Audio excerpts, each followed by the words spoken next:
হে everyone, so আরও একটা mini blog নিয়ে চলে এসেছি। তো তোমাদের সঙ্গে শেয়ার করতে এসেছি আমি পঞ্চমীর দিনে কী কী করলাম। সো আমি এতটাই ল্যাদ খাচ্ছিলাম যে আমার সেটা আপলোড করা হয়ে ওঠেনি পঞ্চমীর দিন। সো আজকে ষষ্ঠী।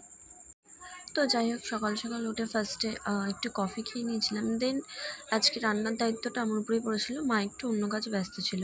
তো আমি একটু চিকেন কষিয়ে নিয়েছিলাম। তারপরে ভাবি অনেক কিছু স্পেশাল রান্না করেছিল, তো সেটাই দিয়েছিল সন্ধেবেলা। দেন রেডি হয়ে বেরিয়ে পড়েছিলাম এই যে এদের সঙ্গে, আমার ফ্রেন্ড। সো তারপর কিছু ঠাকুর দেখলাম।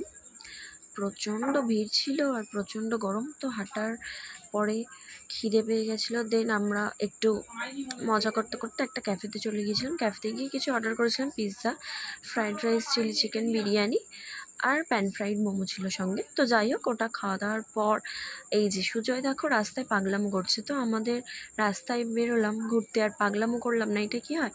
তো যাই হোক, পঞ্চমীর দিনে এইগুলোই করেছিলাম। ভিডিওটা ভালো লাগলে লাইক কমেন্ট শেয়ার করে দিও। টাটা।